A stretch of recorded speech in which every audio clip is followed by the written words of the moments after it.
what do we got here?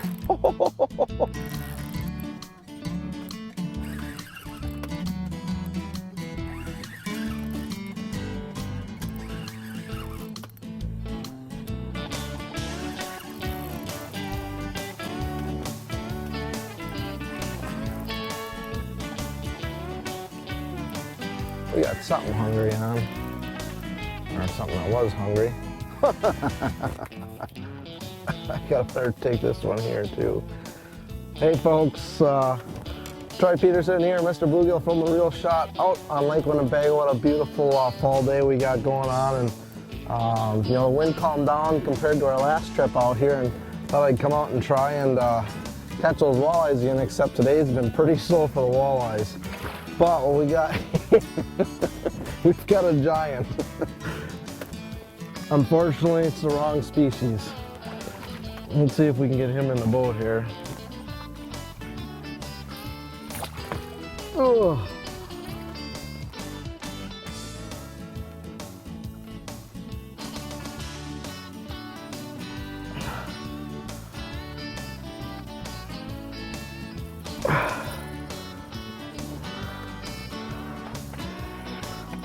I do have to say,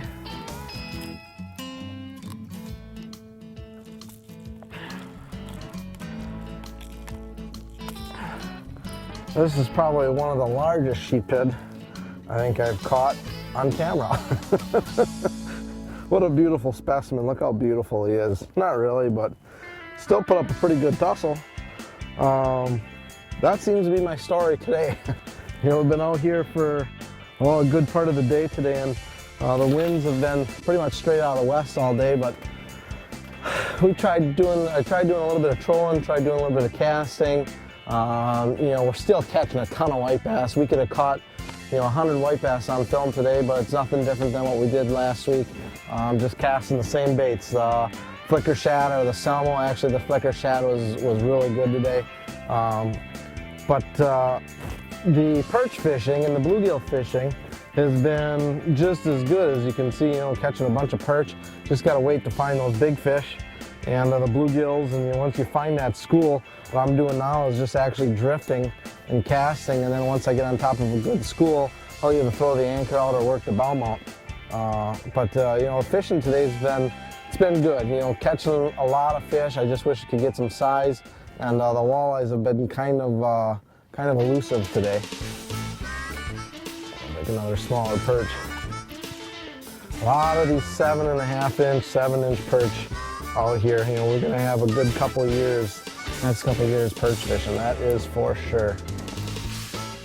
And all I'm doing today are, you know, just working over the tops of some of these reefs where there's some weeds, and then just casting out a large, you know, diamond jig, and with a little chunk of crawler, drifting up to the bait, and you know, it's pretty much non-stop action. But I want to catch the bigger fish.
Just goes to show you can catch these white bass out here any way you want to fish.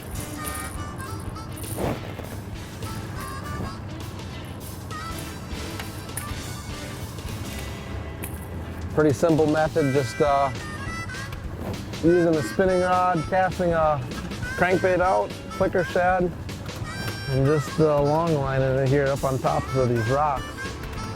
See if we can't get ourselves a walleye or two maybe.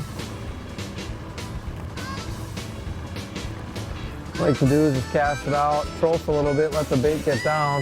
As soon as you start feeling bottom, and just reel it up, just a little bit, just so you tick bottom every so often. Now, the water temperature's down to about 62 degrees or so right now, and once that gets down into the 50s, the crappie fishing really starts to pick up in the river.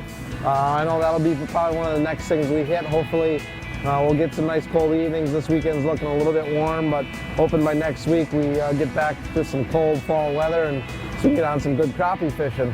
The white bass are really moving, like you say, everywhere. The river in Oshkosh, 41 Bridge, getting some fish in the Butamore, and pretty soon here they'll be going up towards Fremont and Eureka, Fox River again. And the fish are running big, just like we caught in the spring. I'm just surprised at how many big white bass are in the system on top of all the small ones. So we've got some awesome fishing coming up here this fall into winter, and I know I'm ready for the ice fishing. Speaking of ice fishing, we got a lot of the stuff already set up in the store. Stop in, we'll be getting new stuff in as it comes shipped to us. But we got most of our ice gear already set. I'm excited. Nothing better than sitting on the lake in 20-degree weather and getting out of the boat and being able to walk around.